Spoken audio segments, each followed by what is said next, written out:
It would mean a voluntary abandonment of some of the most important things that have made us a great nation. Secretary of State Cordell Hull, 1938.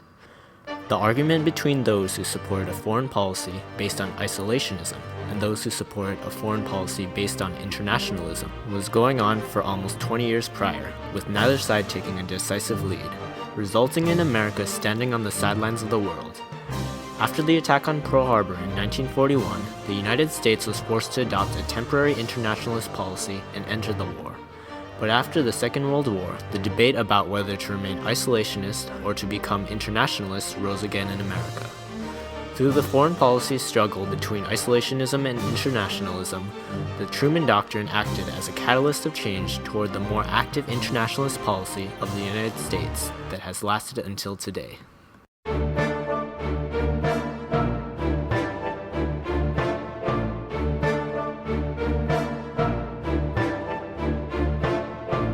The year was 1918. The Great War was over, but all was not well.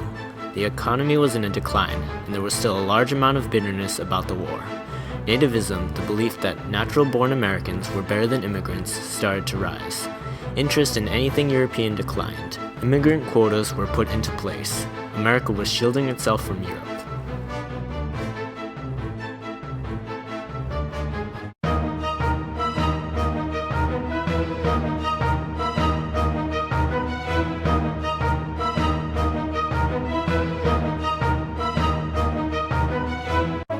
The isolationist movement became so strong that President Harding had to tour the country to get enough support to pass an act for national defense.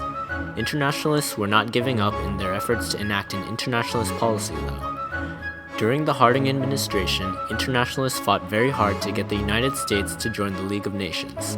While their efforts failed, they enjoyed minor successes in the following years. They were successful in persuading the United States to join the World Court and even to send unofficial observers to the League of Nations. A few other small victories also occurred in the mid-1920s. Small groups of internationalist lobbyists persuaded the United States to recognize its interests in other countries, albeit not European countries. The isolationists did not believe that America should be involved in Europe, or even the world for that matter.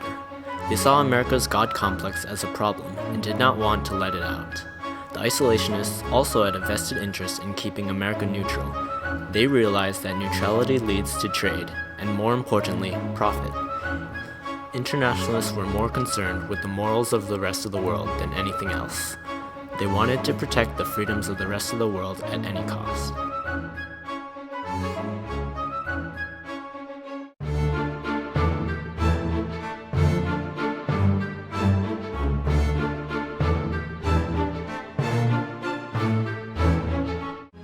As the 1930s progressed, conditions in Europe deteriorated. Fascism was spreading.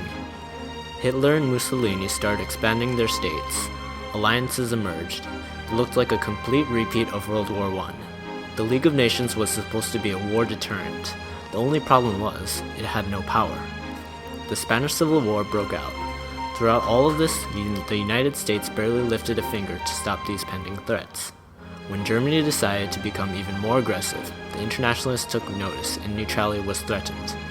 The cash and carry program was started, and it kept the United States neutral and prosperous for a while.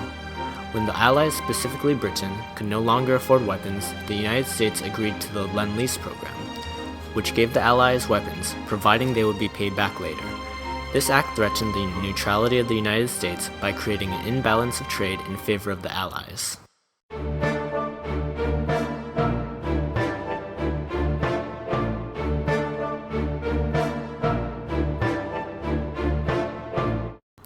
Even after World War II, there were many citizens who believed that America should not get involved in world affairs. Many more believed the opposite.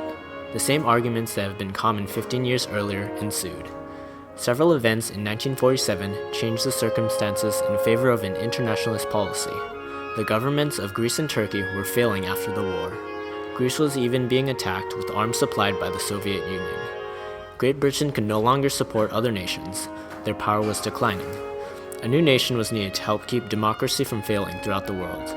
President Truman stepped up to the challenge and in an address to Congress proclaimed that the United States should take a larger role in world affairs.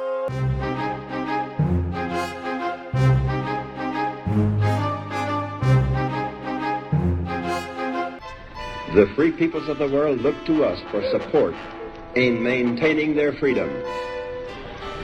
If we falter in our leadership, we may endanger the peace of the world, and we shall surely endanger the welfare of this nation.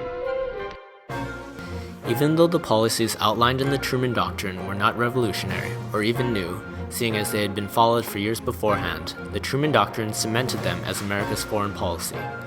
America was a superpower, and the Truman Doctrine confirmed it. When it came to a vote, Congress agreed, and America took on its role as a superpower.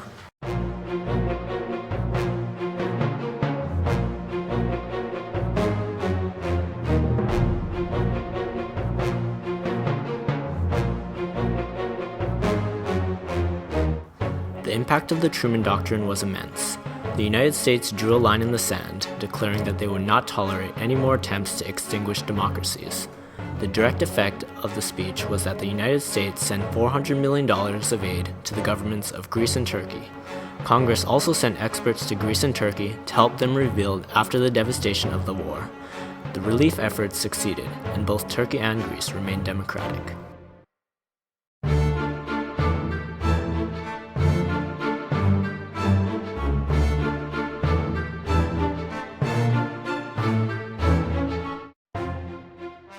The first and largest example of the legacy of the Truman Doctrine was the Cold War.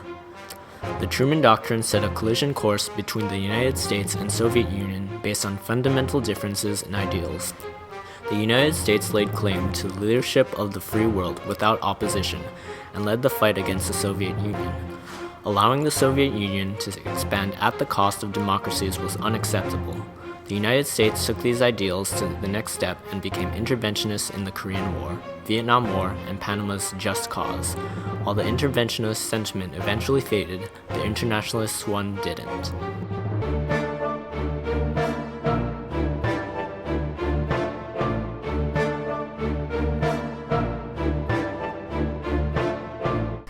After the Cold War ended, the legacy of the Truman Doctrine continued. The first instance of internationalism after the Cold War was the first Gulf War in 1992. Other examples of America showing its internationalist policies are in the Afghanistan and Gulf Wars. America has certainly held on to its internationalist policy, and the Truman Doctrine's legacy is being enacted right now with the global war on terrorism as a prime example.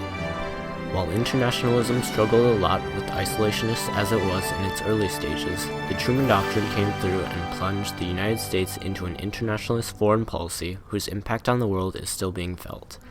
Through the interwar period and up to 1947, debates raged on whether to be isolationist or internationalist.